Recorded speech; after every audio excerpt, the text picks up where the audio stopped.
जीते जी परम पिता परमात्मा के नूरी स्वरूप के दर्शन कण कण में जर्रे जर्रे में करने लग सकता है यह मनुष्य, पर अपनी हिंकड़ी, अपने अहंकार, अपनी खुदी को त्याग दे।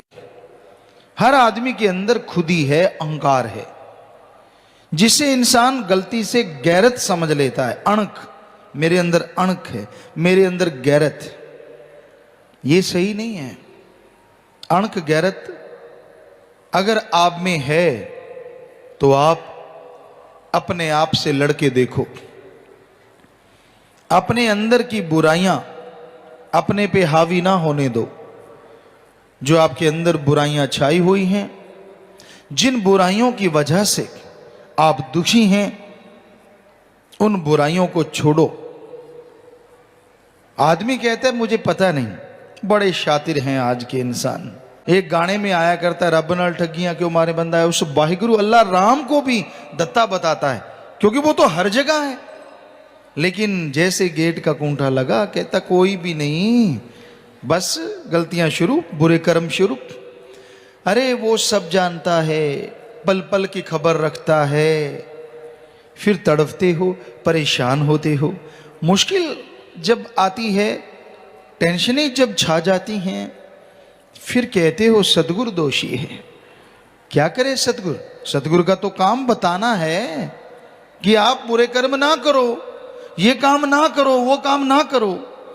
मर्जी तो आपकी है ना, आप वो कर्म छोड़ते हो या नहीं छोड़ते। उनमें जो लोग मान गए वो तो मेरिट में पहुंच जाते हैं, और जो बेशर्म ढीठ नहीं मानते वो दुखी होते रहते। पर उन बेशर्म ढीठों से हाथ जोड़ के विनती है, आप हमेशा बेशर्म ढीठ ना तो थे, ना हैं और ना रहेंगे, अगर वचनों पे अमल कर लेंगे।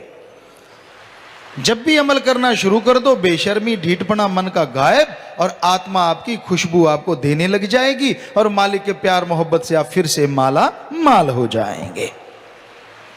सो ये मत सोचो कि आप हमेशा ढीठ बने रहोगे, कि गुरुजी ने खिताब तो दे ही दिया, क्योंकि मन बैठा है ना अंदर, वो कहेगा ले तेरे को तो खिताब मिल गया। नहीं नहीं नहीं, हमने खिताब नहीं दिया, मन से लड़ो। हम कहते हैं आप ऐसे बने हुए हो, और जब जाग जाओगे तभी मालिक के प्यारे बन जाओगे। छोड़ दोगे मन मते, छोड़ दोगे मन की कारगुजारी, उसी टाइम मालिक की खुशियां आपको, आपके परिवारों को माला माल करने लगेंगी, और खुशियां से आपका हौसला बुलंद हो जाएगा, और आप किसी की परवाह नहीं करेंगे। मालिक की बेइंतहा खुशियां आपकी झोलियों में आ पड़ेंगी। सो अपनी जमीर की सुनो, लड़ो उन बुराइयों से जो आपके अंदर हैं। बाहर दुनिया से लड़के आपको क्या हासिल हो जाएगा? एक आदमी, अमीर आदमी गरीब को दबा लेता है, ये कोई बहादुरी नहीं है। आपके पास पैसा है, आदमी है, बेचारा गरीब आदमी दब जाता है। आजकल पैसे के गुलाम हैं लोग।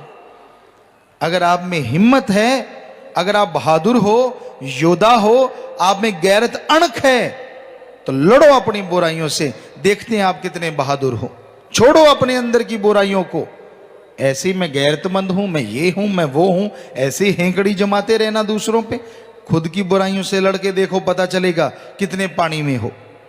तो भाई, संतों का काम बताना, समझाना, शिक्षा देना है कि जब तक खुद की बुराइयों से अपने आप को आजाद नहीं करवाओगे, तब तक दुखी रहोगे, तब तक परेशान रहोगे। और अपनी बुराइयों से निजात हासिल करने के लिए, अपनी बुराइयां अपने अंदर से निकालने के लिए सुमरन करो, नाम का जाप करो। नाम का जाप ही एकमात्र तरीका है, एकमात्र उपाय है जो आपको मालिक से मिला सकता है, जो आपके अंदर आत्म बल देगा, जो विल पावर देगा, जिसके द्वारा आप अपनी बुरी आदतें छोड़ सकते हैं।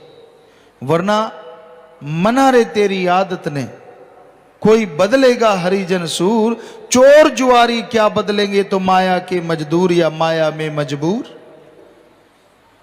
चोर जुआरी रात को ठगियां मारते हैं, लोगों को लूटते हैं, वो ही नहीं, सफेद पोश होके भी जो ठगी बेईमानी करते हैं वो भी ऐसे ही, जो माया के लिए पागल हैं। आदमी सोचता है कौन नहीं माया के लिए पागल, हर काम के लिए माया चाहिए। बिल्कुल दुरुस्त, माया तो चाहिए। एक कमाता है अपना तन तोड़ के, सब कुछ तोड़ के, मालिक की औलाद के लिए। सारी सृष्टि के भले के लिए, और एक कमाता है ठगी बेईमानी बुरे कर्म करके ऐशो आराम के लिए या अपनी औलाद के लिए। जमीन आसमान का भी अंतर थोड़ा है, इससे भी बढ़ के अंतर है। पर ठगी बेईमानी तो किसी के लिए भी जायज नहीं, चाहे वो कुछ भी करता हो। तो जीने के लिए कमाओ, पर कमाने के लिए अगर जीने लग गए तो दुखी हो जाओगे, परेशान हो जाओगे। कई कहते हैं जो कर्मों में लिखा है वो तो मिल जाएगा। नहीं, कर्म के बिना कुछ भी नहीं मिलता।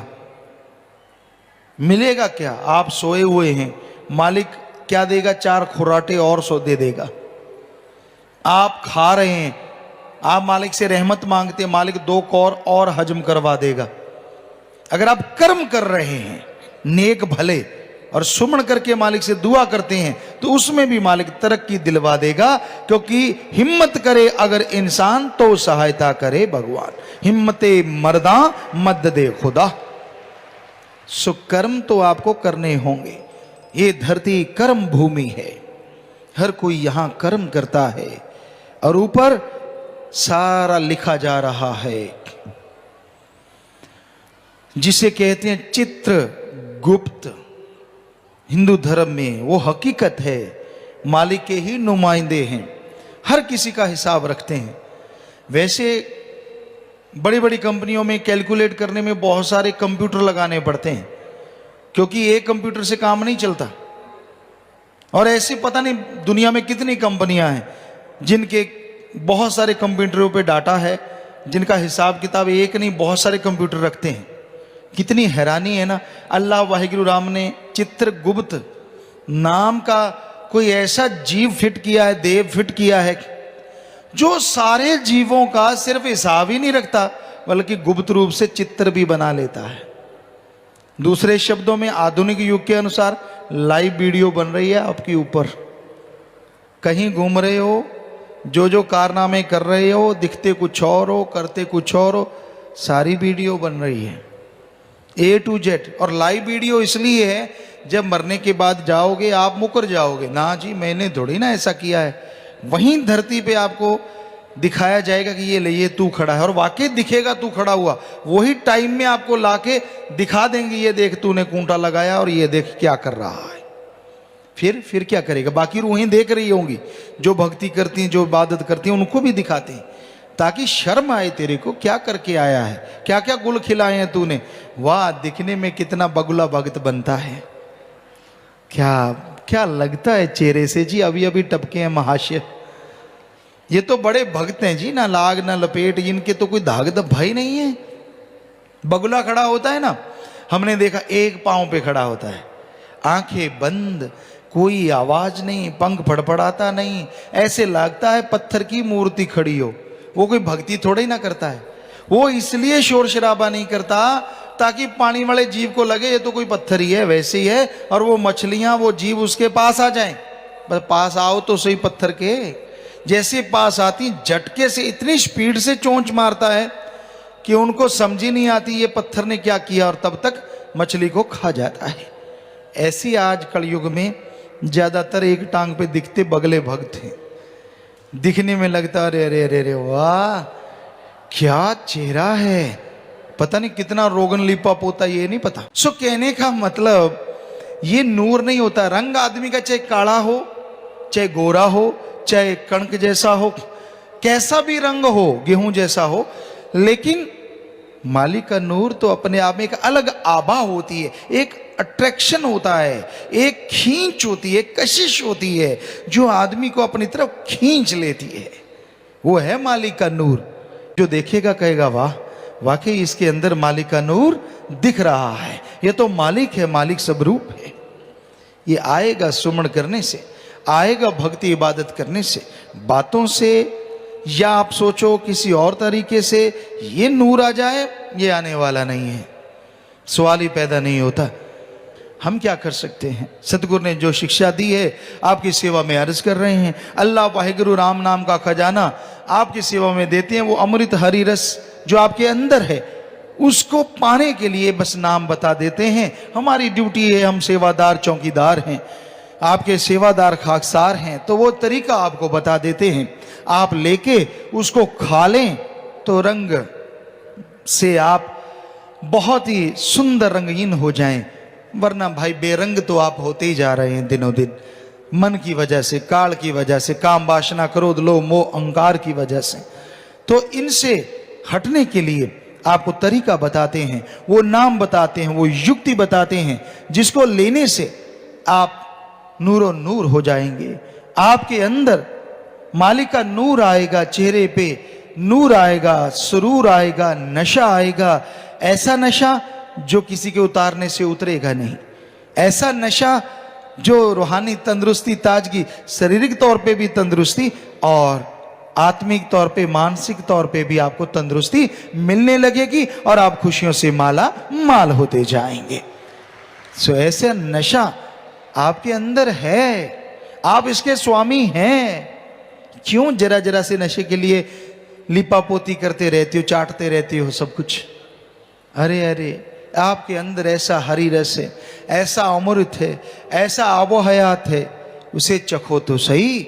नाम जपो, बस नाम जपने से अंदर का हरी रस, अमृत, आबो हयात आपके ऊपर प्रकट हो जाएगा और अंदर बाहर की खुशियों से आप माला माल हो जाएंगे। 43 लाख साल एक दिन बनता है कहते ब्रह्मा का, और उसमें युग बदलने में कितना टाइम लगता है, क्योंकि चारों युग जब खत्म होते हैं तब उसका दिन पूरा होता है। तो कितनी देर हो गई आत्मा को मालिक से बिछड़े, इसका कुछ मालूम नहीं, क्योंकि ब्रह्मा को ही मालिक को ढूंढते ढूंढते उनके हिसाब से युग बीत गए थे।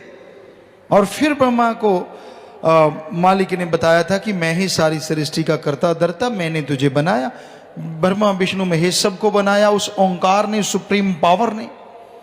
फिर सृष्टि की रचना हुई और उसके बाद पता नहीं कितने युग बीत चुके हैं, कितना समय गुजर गया। इन 4 युगों का जीवों को पता है इतने साल हो गए, नहीं, इससे पहले पता नहीं कितने युग बीत गए, जिसकी कोई हिस्ट्री, जिसकी कोई कहानी आज किसी को मालूम नहीं है। लोग तो आज वाली कोई जुटला रहे हैं, ना जी कौन सा राम हुआ, कौन सा फलाना हुआ, ये वो नहीं, जो कि हुआ है हकीकत है उसको भी नकार रहे हैं। तो उससे पहले जो हो चुके युग उनका तो किसी को पता ही नहीं। पता नहीं कितने युग उससे पहले बीते हैं, 4 युग पता नहीं कितने बार बारी बारी से आ चुके हैं। ये तो मालिक जानता है, सतगुरु जानता है, क्योंकि 4 युग तो बनते ही 43 लाख साल के हैं। इसमें अगर प्रभु का नाम जपे, इसमें अगर अल्लाह का नाम जपे तो आवागमन से मुक्ति मिले, तो मालिक के दर्शनों के काबिल बने। अगर इसमें काम धंधे में खोया रहा, इसमें बुराइयों में फंसा रहा, तो मालिक से दूर रहेगा, खुशियों से खाली रहेगा। तो मालिक तुझे बेइंतहा खुशियां बख्शेंगे, तेरे तमाम गम, चिंता, टेंशन, बीमारियां दूर कर देंगे।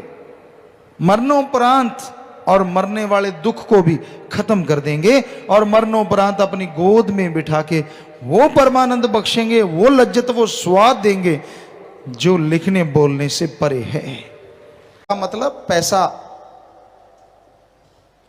हमने कहा हमने सारे धर्मों को पढ़ा है,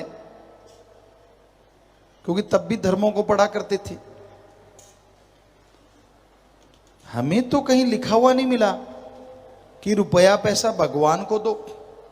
यदि क्या लिखा है तो आप भी सुन लीजिए साथ संगत जी।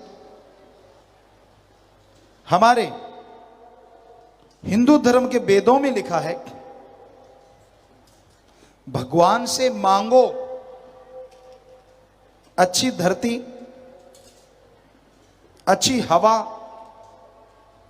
अच्छा पानी, अच्छा स्वास्थ्य, अच्छी संतान। अरे मांगना है तो भगवान से भगवान को मांगो।